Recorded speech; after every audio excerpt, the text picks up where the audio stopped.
Subscribe करें हमारे YouTube channel को एवं बेल आइकन दबाना ना भूलें ताकि रोज की यूट्यूब अपडेट्स आपको मिलती रहे। जय हिंद दोस्तों। तो अभी हाल ही में 31 अगस्त 2020 को हमारा बीएसटीसी का एग्जाम हुआ था, जिसमें मानसिक योग्यता के जो 50 प्रश्न थे उसका हल मैं आपके सामने लेके आया। सभी प्रश्नों में आपको हल करवाऊंगा, तो इससे आपको बहुत ज्यादा फायदा होने वाला है, क्योंकि आगे आपके पीटीटी का एग्जाम भी होगा। तो अब जो पीटीटी बीएसटीसी एग्जाम होते हैं, इन एग्जाम में हमारी जो मानसिक योग्यता का जो पार्ट होता है वो हमारे लिए बहुत जरूरी होता है। उस पार्ट से हमारे सिलेक्शन होने के चांसेस ज्यादा बढ़ जाते हैं, क्योंकि ये पार्ट सरल आता है इनमें, और इसको करने से हमें काफी ज्यादा फायदा होता है। तो चलिए इसको हम शुरू करते हैं। हमारा जो पहला प्रश्न है वो है कि इसमें जो ये जो अक्षरों का जो समूह है उसमें निम्न में से अनुपस्थित अक्षरों के समूह को ज्ञात कीजिए, इस तरह से पूछा है इसने। तो देखिए क्या यहाँ पे ज्ञात करना है आपको। तो देखिए यहाँ पे ध्यान से Y, तो यहाँ पे U है, यहाँ पे W, तो यहाँ पे S, यहाँ पे Z, तो यहाँ पे V, और यहाँ पर X है, तो यहाँ पर T। इसी तरह से यहाँ पर क्या होगा, ये हमको इसके आधार पर ज्ञात करना है। तो यहाँ पर आप ध्यान से देखोगे तो यहाँ पर ये जो आपके अक्षर है उसमें 3 अक्षर पीछे जाना है। यहाँ से 3 अक्षर पीछे जाना है आपको, यहाँ से भी ये 3 अक्षर पीछे जाना है, ठीक है ना। ऐसा आपको ध्यान में रखना है। तो जैसा यहाँ पर हुआ है वैसा वैसा यहाँ पे करना है आपको। तो M की जगह, तो M कहाँ पे, यहाँ पे, तो 1 2 3 छोड़ के यहाँ पर ये I आ गया। इसके बाद आगे क्या है, K, तो K है यहाँ पे, तो K से 1 2 3 छोड़ के यहाँ पे क्या आ गया, G आ गया। फिर क्या है N, तो N के आगे 3 छोड़ दो, 1 2 3 छोड़ दिए, क्या आ गया, J आ गया। इसके बाद यहाँ पर क्या है L, तो L के आगे 1 2 3 छोड़ दिए, क्या आ गया, H। तो इसका आंसर क्या हो गया, IGJH, जो कि हमारा ऑप्शन नंबर है। बताइए हमारा ऑप्शन नंबर कौन सा है, ऑप्शन नंबर बी। तो इसका राइट आंसर क्या है, ऑप्शन नंबर बी। इसके बाद देखते हैं हम दूसरा प्रश्न क्या है हमारा। तो दूसरा प्रश्न देखते हैं हम क्या है। राम की उम्र श्याम से 5 गुना ज्यादा है। मान लो राम को हम R से लिखेंगे और श्याम को S से लिखेंगे। तो क्या कहा इसने कि राम की उम्र श्याम से 5 गुना ज्यादा है। राम की ज्यादा है किससे, श्याम से, कितनी, 5 गुना। तो अगर श्याम को हम 5 से गुणा कर दे तब वो किसके बराबर होगा, राम के बराबर। तो ये हमारी क्या होगी, एक समीकरण होगी। इसके बाद क्या पूछा इसने, क्या कहा है कि दोनों की उम्र में 8 वर्ष का अंतर है। तो हमको पता है कि R की ज्यादा है, राम की ज्यादा है, तो यहां पर क्या लिखेंगे, R माइनस S, तो उसका अंतर क्या आ रहा है, 8 आ रहा है। ये समीकरण 2 हो गई। तो यहां से इस एक का मान इसमें 2 में रख दो आप। तो R का मान यहाँ पे क्या है, 5S, तो R की जगह क्या लिख दिया, 5S, और माइनस S का माइनस S, तो ये हो गया 8। ये 4S बराबर कितना हो गया, 8, तो S बराबर आया 2। अब इसने क्या पूछा है, किसकी आयु पूछिए, तो इसने पूछी है राम की आयु। ये किसकी निकली है, श्याम की। तो राम की क्या हो जाएगी, R बराबर 5 इंटू 2, तो क्या हो जाएगा, R बराबर 10। तो राम की आयु क्या हो जाएगी, 10 वर्ष। इस तरह से हम देखते हैं आगे तीसरा प्रश्न। तो देखिए हमारा तीसरा प्रश्न क्या है। हमारे तीसरे प्रश्न में दिए गए 4 विकल्पों में से कौन सा दिए गए समुच्चय 1 8 27 के सर्वाधिक समान है। तो 1 8 27 को आप देखोगे, 1 8 27 को ध्यान से देखो, तो 1 का क्यूब जो होता है वो 1 होता है, 1 का घन, 2 का घन होता है 8, 3 का घन होता है 27। तो ये यहाँ पे क्या दे रखे, तीनों के तीनों घन दे रखे। तो इससे ज्यादा मिलता जुलता जो इसका उत्तर होगा, इसका उत्तर है ए, जिसमें दे रखा है 64 125 और 216, जिसमें 64 4 का घन है, 125 5 का घन है और 216 6 का घन है। तो इसका उत्तर हो गया ए। इसके बाद सवाल नंबर 4 पर जाते हैं हम। चौथा प्रश्न क्या है हमारा कि गाजर खाद्य पदार्थ और सब्जियों को कौन सा चित्र सही से निरूपित करता है। गाजर, खाद्य पदार्थ और सब्जियां। तो खाद्य पदार्थ हमारे सब, इसमें सारे खाने की चीजें आ गई, उसमें आती है सब्जियां भी आती है, और सब्जियों में क्या आ गया हमारा, गाजर। तो इसका आंसर क्या हो गया, ए। इसके बाद हमारा देखते हैं प्रश्न नंबर 5।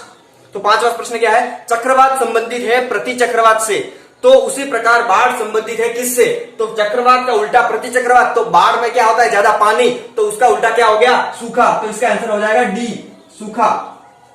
इसके बाद प्रश्न नंबर 6 क्या है, छठा प्रश्न, कबूतरों, पक्षियों, कुत्तों के संबंध में कौन सा चित्र सही से निरूपित कर रहा है। कबूतर, पक्षी और कुत्ते। तो देखिए पक्षी में क्या आ जाते हैं, सारे कबूतर आ जाते हैं, और कुत्ते क्या है, अलग। तो इसका आंसर भी क्या हो गया, डी। तो देखिए हमारा 7वां प्रश्न क्या है, यहाँ पे दे रखा है भाग का मतलब गुणा है, गुणे का मतलब माइनस है, प्लस का मतलब गुणा है, और माइनस का मतलब भाग है। तो यहाँ पर आपको देखना है कि 2 + 8 × 16 - 4 / 2 का इसके अनुसार मतलब क्या होगा। तो इसके अनुसार हम लिख के देखते हैं 2, फिर प्लस का मतलब क्या है, गुणा, फिर क्या है 8, फिर क्या है गुणा, तो गुणे का मतलब है माइनस, फिर क्या है 16, फिर क्या है माइनस, तो माइनस का मतलब है भाग। इसके बाद 4, फिर क्या है भाग, तो भाग का मतलब है गुणा। ये हो गया इंटू 2। तो यहाँ पर इसका उत्तर क्या होगा, तो आपको क्या करना है, पहले भाग करना है, फिर गुणा करना है, फिर जोड़ बाकी जो भी होगा करना है। तो ये 2 × 8 कितना हो गया, 16, ये माइनस का 16 और उसमें भाग 4 का, तो 16 / 4 कितना हो गया, 4 और इंटू 2, तो ये क्या हो जाएगा 16 माइनस 8, तो क्या आ जाएगा हमारा उत्तर 8। तो हमारा उत्तर है 8, जिसका ऑप्शन नंबर है बी। तो इसका राइट ऑप्शन कौन सा है? बी। और अगला हमारा 8वां प्रश्न क्या है, देखिए कि निम्न श्रेणी में लुप्त संख्या ज्ञात कीजिए। तो इसमें जो लुप्त संख्या है बीच में एक वो संख्या हमको ज्ञात करनी है। तो सबसे पहले हम क्या करेंगे, श्रेणी में गैप कितना है वो चेक करेंगे। गैप के आधार पर हमको पता लग जाएगा यहाँ पे क्या आएगा।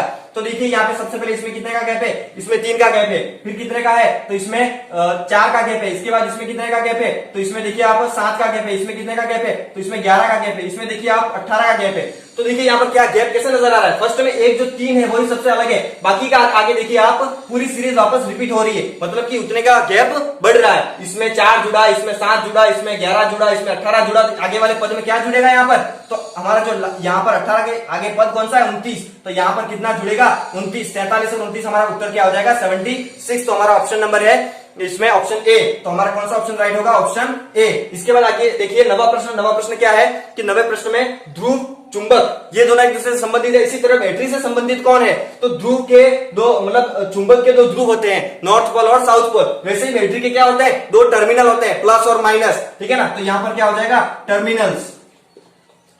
तो इसका उत्तर है टर्मिनल, जो कि ऑप्शन है सी। इसके बाद देखते हैं आप प्रश्न नंबर 10। 10 में क्या दे रखा है कि निम्न में से असंगत शब्दों के जोड़े को ज्ञात कीजिए। तो उसमें जो ऑप्शन ए, ऑप्शन सी और ऑप्शन डी है, जिसमें ऑप्शन ए में है विस्तृत चौड़ा, इसके बाद सी में है लघु छोटा और डी में है बड़ा और विशाल। ये तीनों जोड़े क्या है, ये पर्यायवाची शब्दों के जोड़े हैं। जबकि ऑप्शन डी जो है वो उसमें दे रखा है हल्का और भारी, तो उसमें क्या है विलोम शब्द दे रखे। तो अब सबसे अलग जोड़ा कौन सा है, ऑप्शन बी।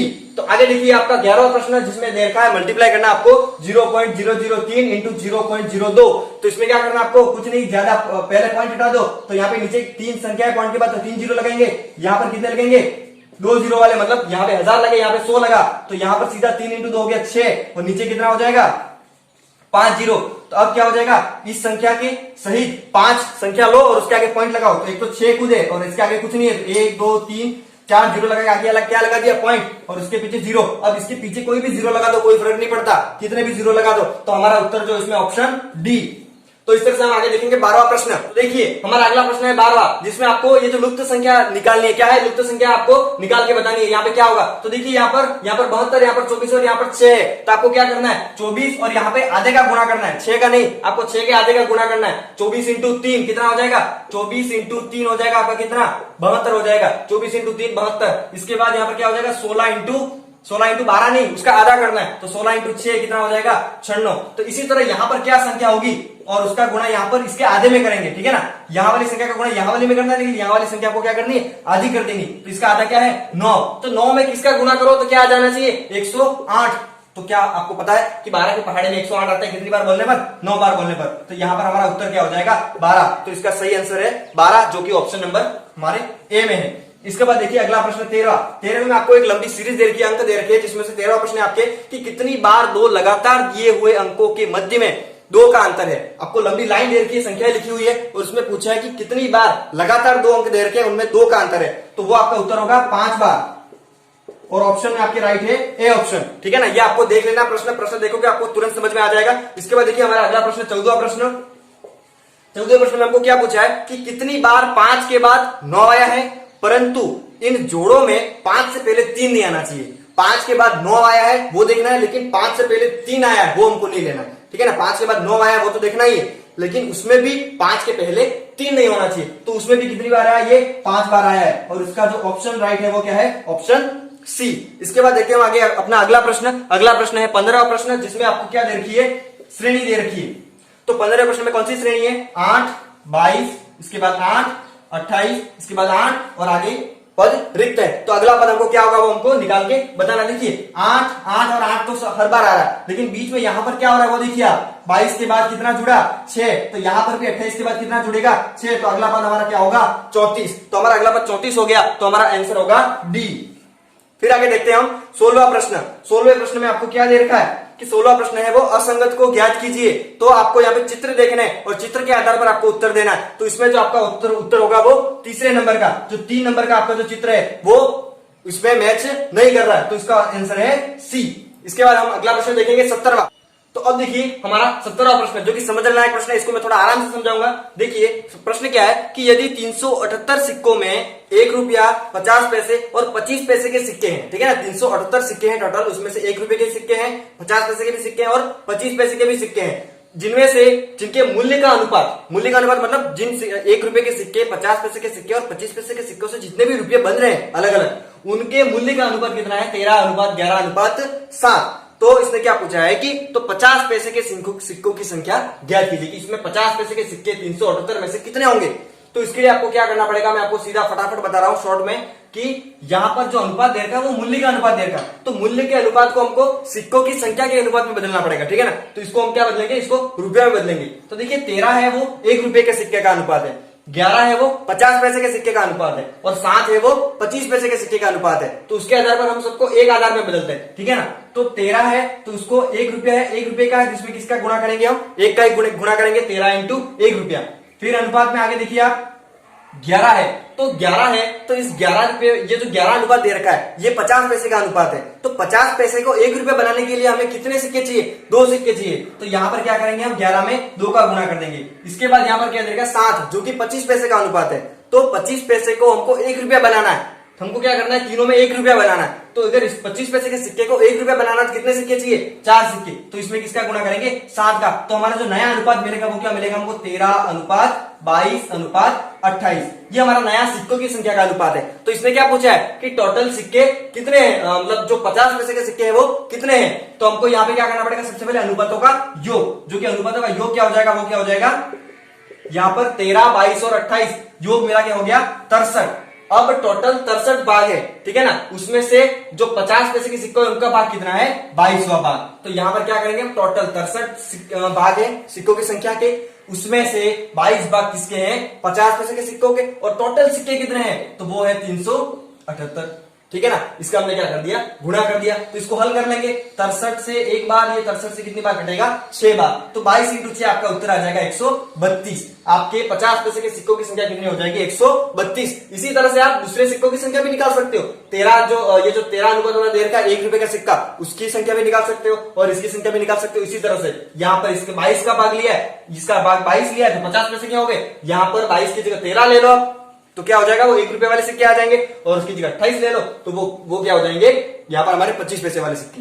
तो हमारा उत्तर है यहाँ पर ऑप्शन सी। इसके बाद आगे देखते हैं हम प्रश्न नंबर 18 कि किसी कूट में स्टाइल को इस तरह से लिखा जाता है, स्टाइल को इस तरह से लिखा जाता है। इसके बाद दे रखा है ब्लंट को इस तरह से लिखा जाता है, और इसके बाद दे रखा है इन दोनों को इस तरह से लिख रहे हैं, तो ये जो मोल्ड है इसको किस तरह से लिखेंगे, ठीक है ना। तो देखते हैं हम, यहाँ पर देखिए एस के बाद टी को छोड़ के यू, फिर टी है तो टी को यू को छोड़ के वी, मतलब यहाँ पे एक कदम आगे बढ़ रहे हैं, एक अक्षर छोड़ के।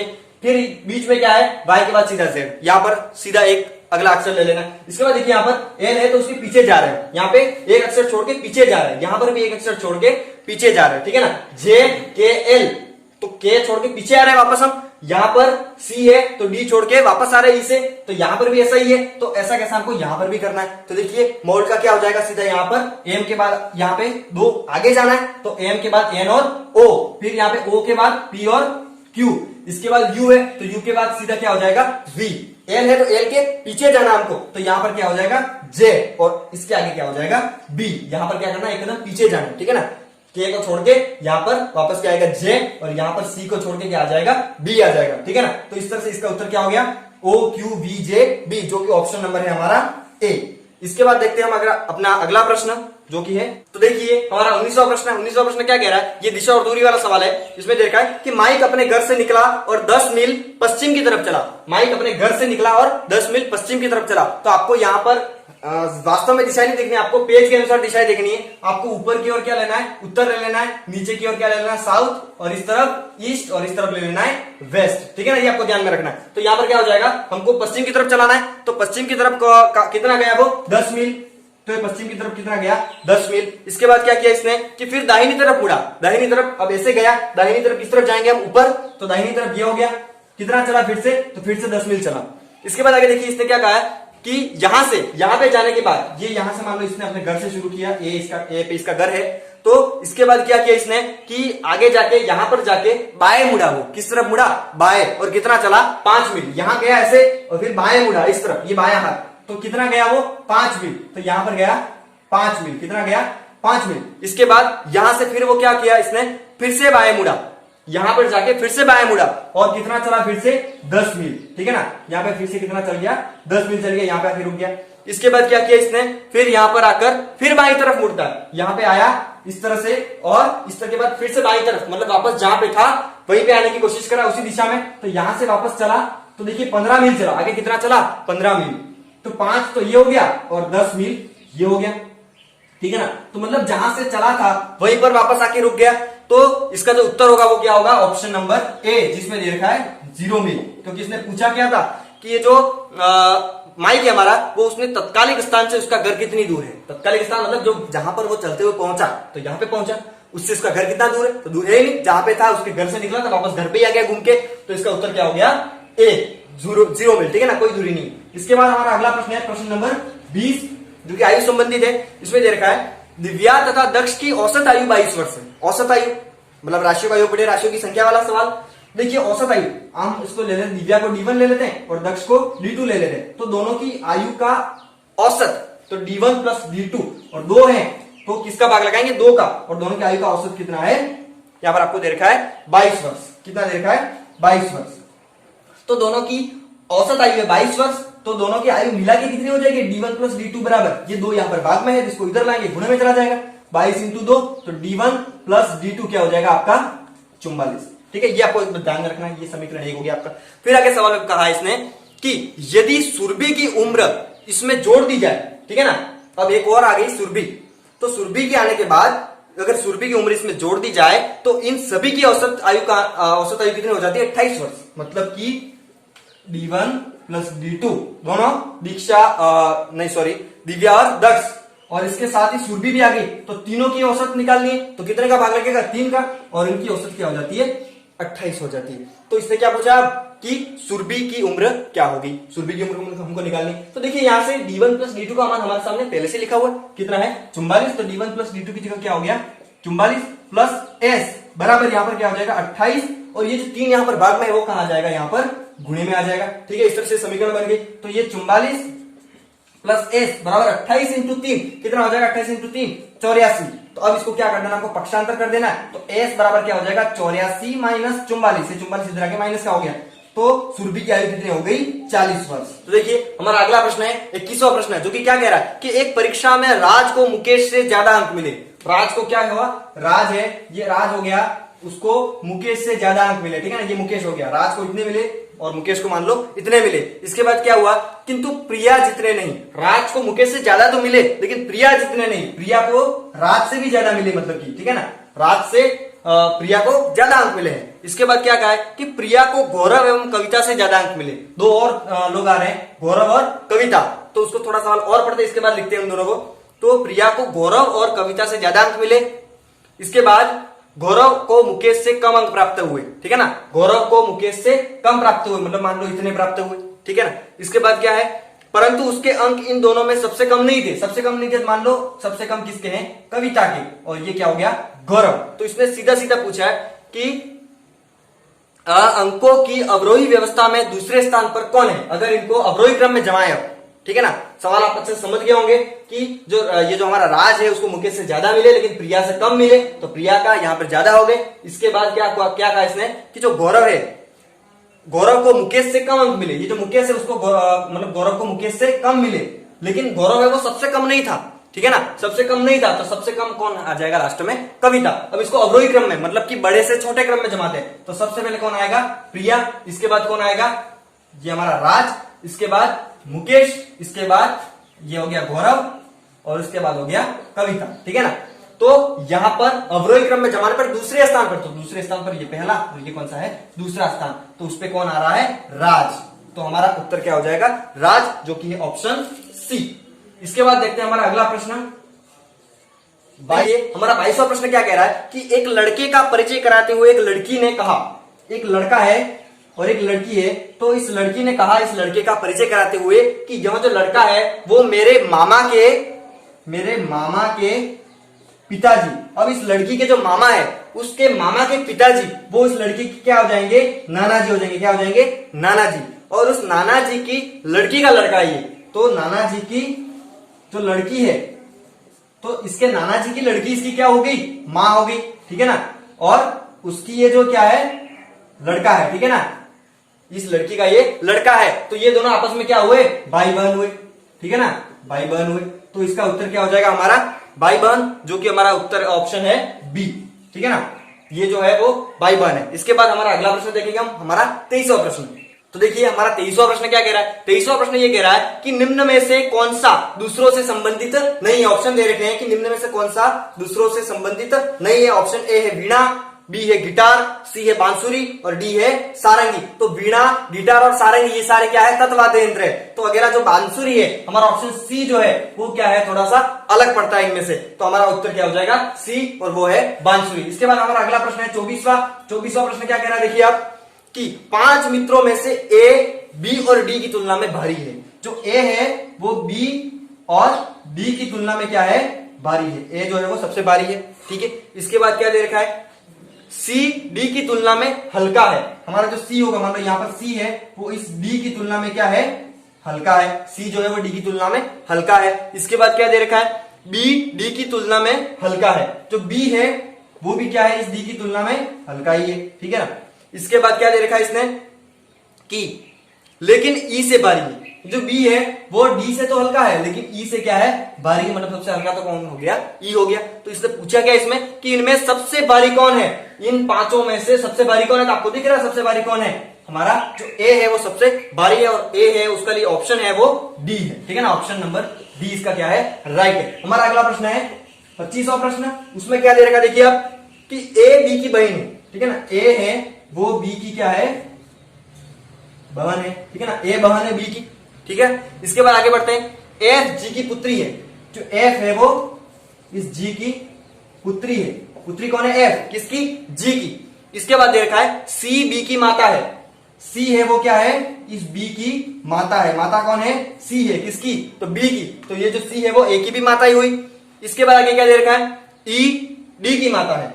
ये जो ई है, ई है वो डी की माता है। कोई यहाँ पे डी है दूसरा, उसकी माता है। माता कौन है, ई है, किसकी, डी की। और आगे क्या दे रखा है, डी सी का पिता है। ये जो डी है वो सी का पिता है। पिता कौन है, डी है, किसका, ई का। तो देखिए आप यहाँ पर पूछा गया है कि डी का ए से क्या रिश्ता है, डी का ए से क्या रिश्ता है, ठीक है ना। तो आगे देखते हैं हम, ए और बी मान लो बहन है दोनों, या फिर भाई बहन है, क्योंकि ये तो बहन है, पक्की बात है। उसकी माता ये होगी सी।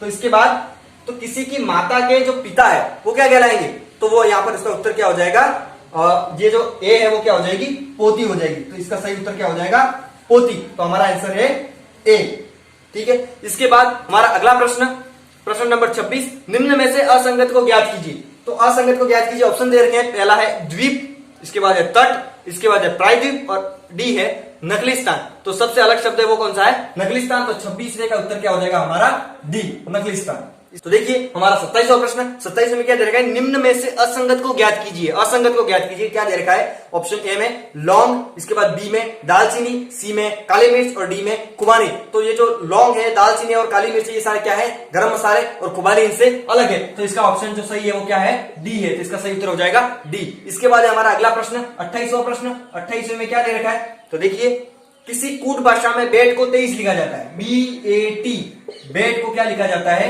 23 लिखा जाता है। तो उसी भाषा में, उसी कूट भाषा में कैट को क्या लिखा जाएगा, CAT को क्या लिखा जाएगा। तो हम ध्यान से देखते हैं यहाँ पर 23 आया कैसे। तो हम इनके अक्षरों के अंक देखते हैं, मतलब जो पहला अंक है उसके लिए ए के लिए 1 लिखा, बी के लिए 2 लिखा, इस तरह से अंक लिखेंगे हम। तो उसके आधार पर चेक करके देखते हैं। तो बी के लिए 2, फिर क्या करते हैं, उनको जोड़ देते हैं। ए के लिए 1 और फिर टी के लिए कितना हो जाएगा, 20। तो ये कितना हो गया, 20, 1 और 2 कितना हो गया, 23। तो इस तरह से 23 आ गया। तो इसी तरह से इसका भी करेंगे। तो सी के लिए कितना हो जाएगा, 3, प्लस ए के लिए 1 और प्लस टी के लिए कितना हो गया, 20। तो हमारा उत्तर क्या हो जाएगा, 24। तो इसका उत्तर क्या हो गया, 24, जो कि है ऑप्शन नंबर सी। तो इसका 28वें का जो हमारा उत्तर है वो है सी। इसके बाद देखते हैं 29वां। तो 29वां प्रश्न क्या हमारा, कि एक चिड़ियाघर में हिरण और मोर है, उसके सिर की गिनती 80 है, ठीक है ना, टोटल मिला के 80 है, और उनके पैरों की संख्या 200 है। तो उसमें कितने मोर है, ठीक है ना।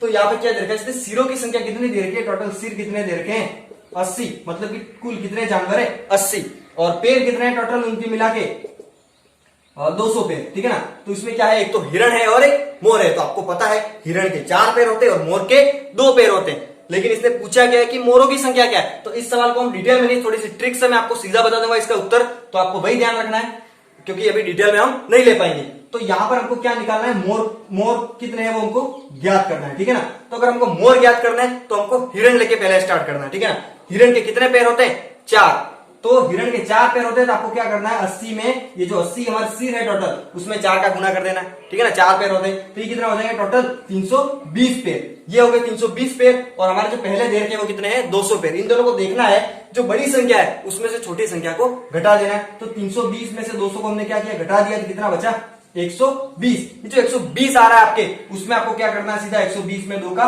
भाग लगा देना। जो बचा आपके बाद में 60, वो 60 जो है वही आपकी किसकी संख्या होगी, मोर की। मतलब कि इस चिड़ियाघर में कितने मोर है 60 मोर है। तो इसका उत्तर क्या है, ऑप्शन नंबर डी। इसके बाद आगे देखते हैं हम हमारा प्रश्न नंबर 30। 30वां प्रश्न क्या है, 30वें प्रश्न में ये लिखा है कि गुंजन अपने वेतन का 75% खर्च कर देता है। खर्च कितना करता है 75%, मतलब कि बचाता कितना होगा, बचत कितनी होगी 25%। टोटल 100% होता है, तो उसमें 75% खर्च कर देता है, तो बचत कितनी है 25%। अब उसने आगे क्या कहा है कि गुंजन अपने वेतन का 75% खर्च करता है तथा 1500 रुपए प्रति माह बचाता है। 1500 रुपए क्या करता है, वो बचत करता है। अगर रुपयों में हम उसकी बचत देखें तो कितनी बचाता है वो 1500 रुपये। मतलब कि जो 25% है वही हमारी क्या है, बचत है। 25% कितना है 1500, ठीक है ना। 25% कितना है 1500। तो उसने पूछा कि उसका मासिक वेतन क्या होगा, उसकी पूरी महीने की पगार कितनी है वो हमको निकाल के बताना है। तो 25% तो 1500 है, तो हमको कितना निकालना है 100%। तो वो कितना हो जाएगा 1500 बटे 25, यहाँ पे नीचे आ जाएगा, और इंटू यहाँ पर क्या हो जाएगा 100। तो 25 से ये 4 बार हो गया, तो 1500 इंटू 4 कितना हो जाएगा आपके 6000। तो इसके मासिक इनकम कितनी है 6000 रुपये। तो हमारा ऑप्शन इसका राइट होगा डी। इसके बाद आपका अगला प्रश्न है 31वां प्रश्न। तो 31वें प्रश्न में आपको यहां पे हल करवा दूंगा। देखिए 31वां प्रश्न क्या है, उसमें श्रृंखला दे रखी है 2, 5, 9, इसके बाद दे रखा आपके 19, 37। तो इसके बाद आपको अगला पद आपको निकाल के बताना है। तो आपको चेक करना है कि ये सीरीज किस तरह से बन रही है। तो आप ध्यान से देखोगे, तो अगर इसमें आपका डबल करो, इसका 2 इंटू 2 4 प्लस 1, यहां पर क्या करो आप इंटू 2 प्लस 1 करो, फिर आया 5। तो 5 में भी आप क्या करो इंटू 2 माइनस 1 कर दो, ठीक है ना। 5 दूनी 10 माइनस 1, फिर देखना यहाँ पे 9 दूनी 18, तो प्लस 1 कर दो, ठीक है ना। इंटू 2 प्लस 1, फिर इंटू 2 माइनस 1, फिर इंटू 2 प्लस 1। तो यहां पर फिर से क्या होगा इंटू 2 माइनस 1, ठीक है ना। 19 दूनी 38 माइनस 1 कितना हुआ 37, ठीक है ना। तो फिर आगे देखोगे यहाँ पे क्या लगेगा आपका इंटू 2 प्लस 1, तो 37 इंटू 2 कितना हो जाएगा 74। 37 इंटू 2 हो जाएगा 74, और प्लस 1 कितना हो गया 75। तो आपका इसका उत्तर क्या हो जाएगा 75, जो कि है आपका ऑप्शन नंबर ए। तो यहाँ पे जो सवाल है आपका कौन सा है 31वें का उत्तर है आपका ऑप्शन ए, जो कि है 75। इसके बाद आपका 32वां है। तो 32वां सवाल भी कर लेते हैं सीधा अभी। देखिए आप 32वां सवाल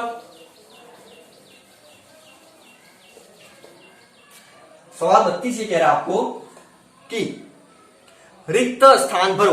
रिक्त स्थान भरना आपको, उसमें दे रखा है SCD, फिर दे रखा है TEF, इसके बाद दे रखा है UGH, इसके बाद रिक्त स्थान दे रखा है, और लास्ट पद दे रखा है इसने WKL, ठीक है ना। तो इसमें जो खाली पद है वो क्या होगा, तो ध्यान से देखो, यहाँ पे कोई ज्यादा कठिन नहीं, एकदम सरल सवाल है। SCD TEF और UGH, देखो STU ये रेगुलर वाले आ रहे हैं। इसके बाद यहाँ पे देखो CD EF और GH, ठीक है ना। तो STU, तो U के बाद क्या आएगा यहाँ पे V, फिर CD EF GH, तो GH के बाद क्या आएगा IJ, तो आगे देखो यहाँ पे क्या है KL। तो हमारा उत्तर क्या हो जाएगा VIJ, जो कि हमारा ऑप्शन है C। हमारा उत्तर क्या होगा इसका C। इसके बाद हम देखते हैं अपना 33वां प्रश्न, जो कि ये कह रहा है कि यदि 1 अक्टूबर को सोमवार पड़ता है, ठीक है ना।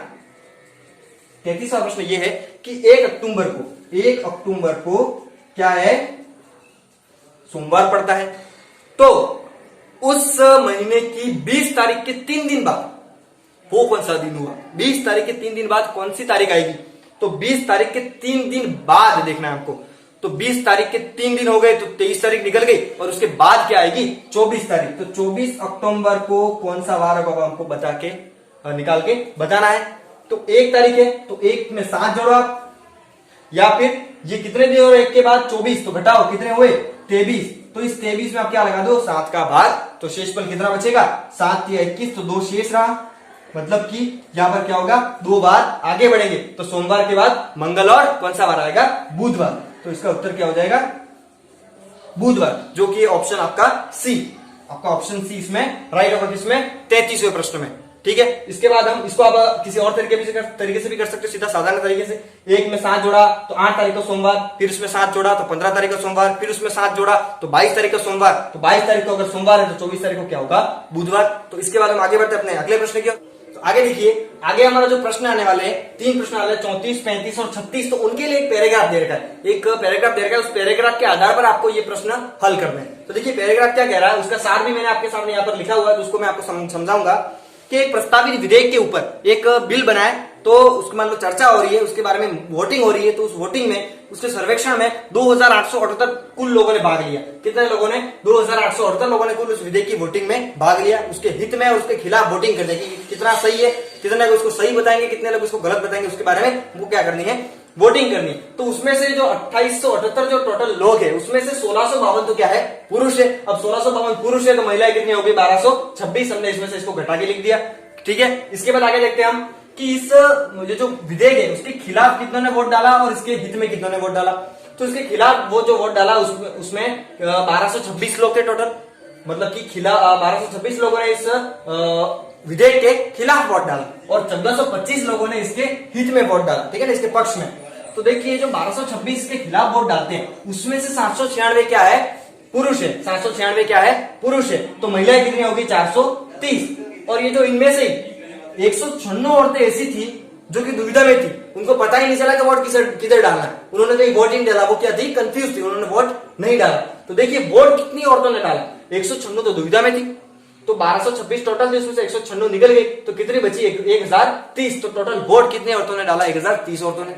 अब इसमें पहला सवाल क्या है उसका उत्तर देते हैं हम पढ़ के। पहला सवाल ये है कि कितनी औरतें प्रस्ताव के हित में नहीं थी, कितनी औरतें प्रस्ताव के हित में नहीं थी। इसका मतलब क्या हुआ प्रस्ताव के खिलाफ थी। तो प्रस्ताव के खिलाफ वो यहाँ पे निकल जाएगी। देखिए टोटल 1226 लोगों ने प्रस्ताव के खिलाफ वोट डाला, उसमें से 796 पुरुष थे। तो 1226 में से 796 को आपने अगर घटा दिया तो आपके क्या बचेगा 430। तो 430 महिला ऐसी थी जिन्होंने इस विधेयक के खिलाफ वोट डाला। तो इसका उत्तर क्या हो जाएगा 430, जिसका ऑप्शन है ए। इसके बाद अगला प्रश्न क्या है कि कितने आदमी दुविधा में थे, ऐसे कितने आदमी थे जिन्होंने वोट ही नहीं डाला दुविधा में थे। तो देखिए यहाँ पे ध्यान से देखना है। तो देखिए 1030 औरतों ने वोट डाल दिया, उसमें से जो वोट डाला है उसमें से 430 औरतों ने कहां पे वोट डाला है खिलाफ वोट डाला है। तो इनके पक्ष में कितनों ने डाला वो देखिए 1030 में से 430 यहां पे चली गई तो बची कितनी पीछे 600। 600 ने क्या 600 ये क्या है फीमेल्स है जिन्होंने इसके हित में वोट डाला, क्योंकि 430 यहाँ पे आ गई तो बाकी कितनी बची 1030 में से 600। तो यहाँ पे आदमी कितने बचते हैं तो 825। तो ये जो हित में वोट डाले हैं उसमें 825 आदमी ऐसे हैं जिन्होंने इसके पक्ष में वोट डाला। ठीक है, टोटल आदमी कितने हैं 1652। अब देखिए 825 आदमियों ने वोट हित में डाला और यहाँ पे देखिए 796 आदमियों ने वोट खिलाफ डाला। तो ये टोटल कितने हो गए 825 और 796। तो ये आपके मिला के हो जाते हैं यहाँ पर 1621।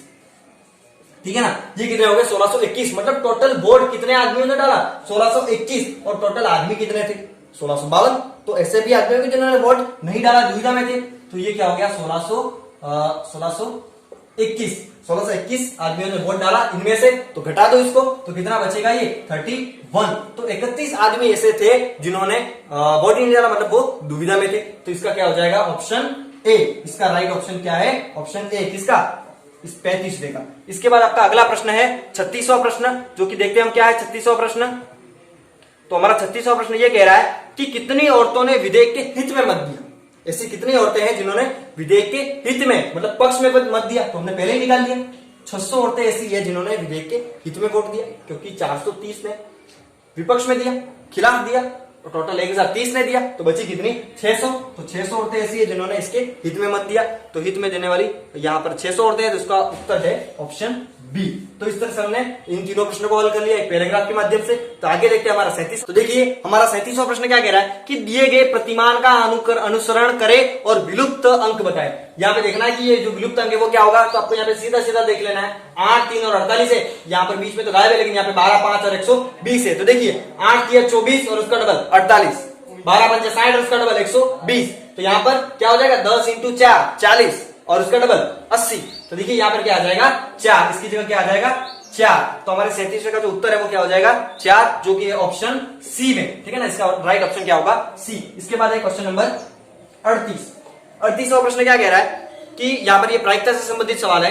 एक पासे के उछालने पर सम संख्या के आने की प्रायिकता क्या होगी। एक पासा उछाला हमने, तो पासा उछालने पर कितने अंक आते हैं, 1 आ सकता है, 2 आ सकता है, 3 आ सकता है, 4 आ सकता है, 5 और 6।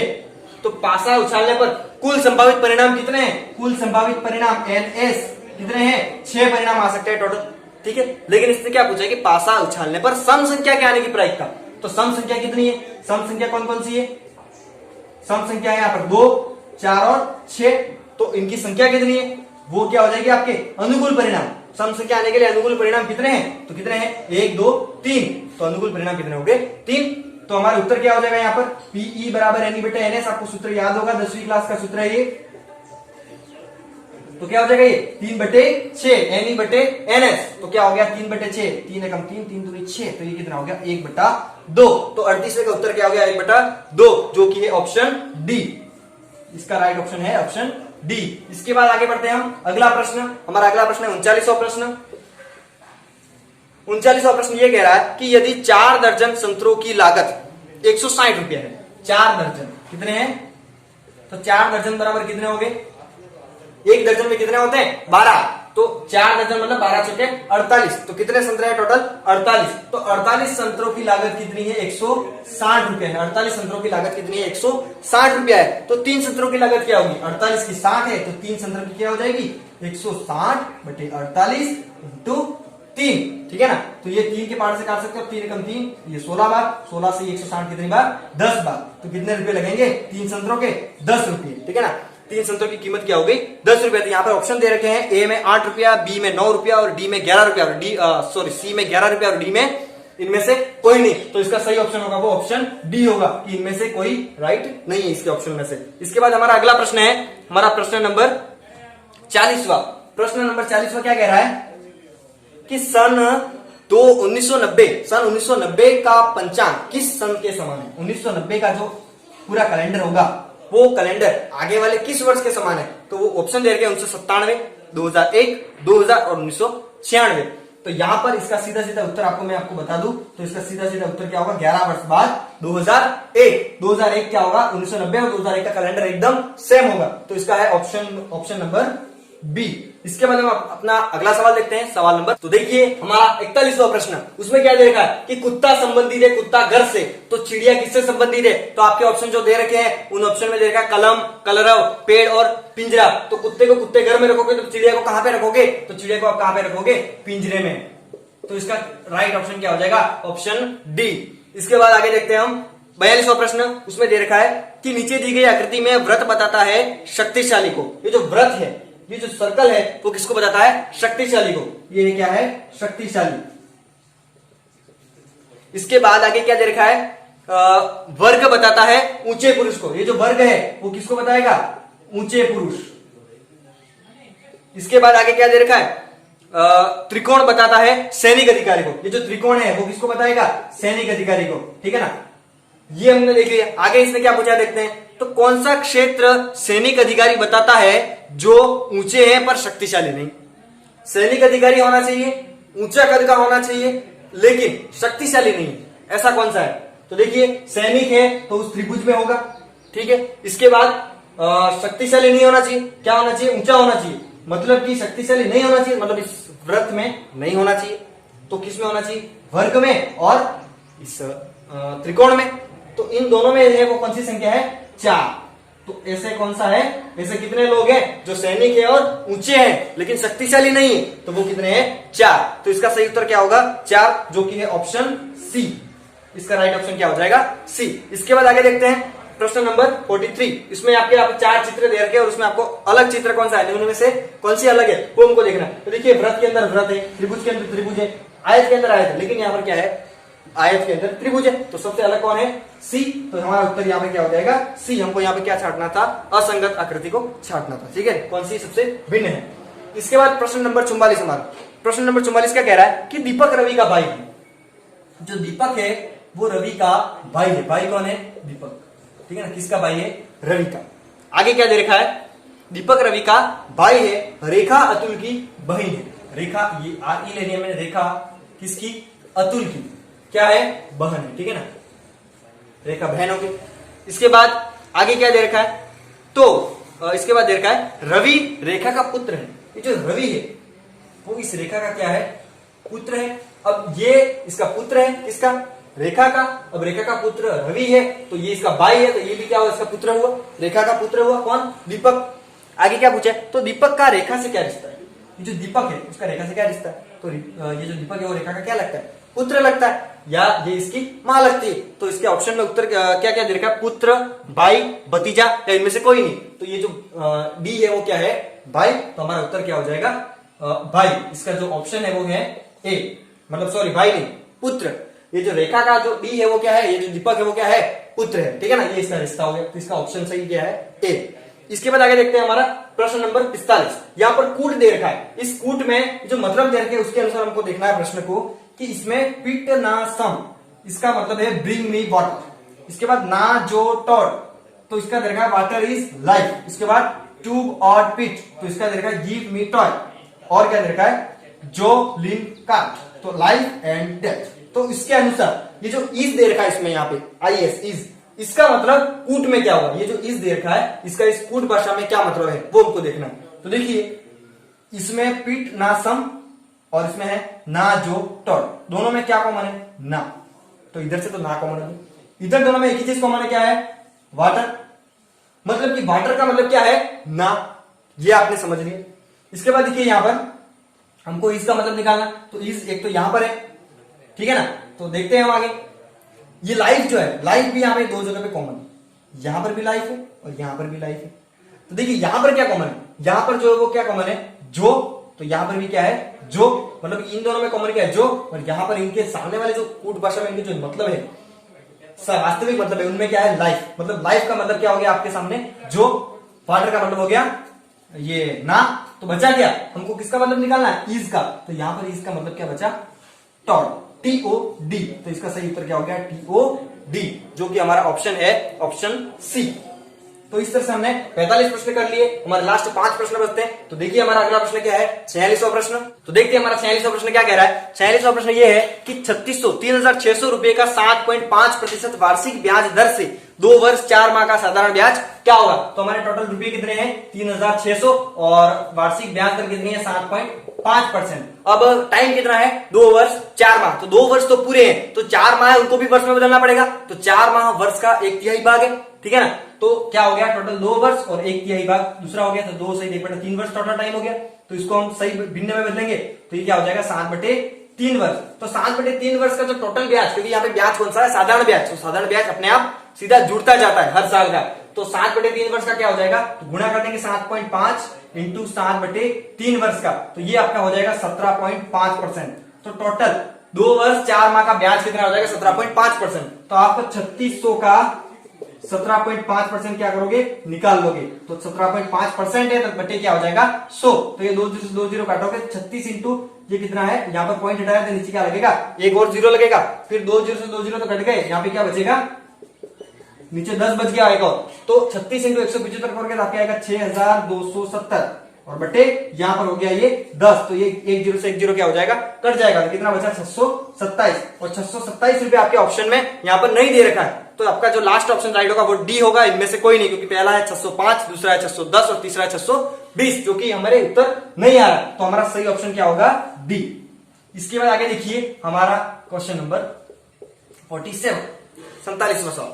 उसमें क्या दे रखा है कि एक मालगाड़ी 72 किलोमीटर प्रति घंटे की रफ्तार से चल रही है, ठीक है, और वहां 250 मीटर लंबे एक प्लेटफॉर्म है 250 मीटर लंबा, उस प्लेटफॉर्म को 26 सेकंड में पार कर लेती है। मतलब कि यहां से अंदर घुसी प्लेटफॉर्म में, ये मान लो प्लेटफॉर्म है, ठीक है ना, तो यहां से अंदर घुसी, पीछे लंबी होगी तो पूरी यहां से निकल के इसका पिछला सिरा यहां से निकल गया, मतलब पूरा का पूरा ये जो प्लेटफॉर्म है उसने पार कर लिया। तो प्लेटफॉर्म कितना लंबा है, 250 मीटर का।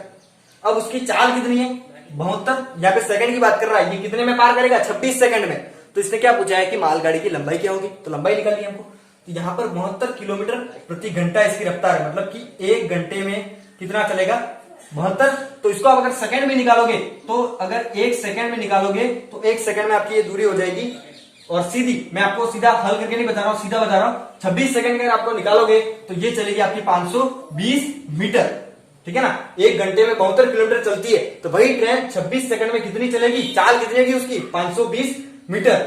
और उसी के आधार पर उसको ये जो पुल है, ये जो प्लेटफॉर्म है, ये जो प्लेटफॉर्म होगा, उस प्लेटफॉर्म को पार करने में कितना टाइम लग रहा है, 26 सेकंड। ये 250 मीटर की दूरी पूरी पार कर लेगी ट्रेन, यहां से घुस के पूरी निकल जाएगी, ठीक है ना। तो उस ट्रेन की लंबाई या मालगाड़ी की लंबाई क्या होगी, तो देखिए मान लो ये टोटल पूरी मालगाड़ी 520 मीटर चलेगी, कितने टाइम में, 26 सेकंड में।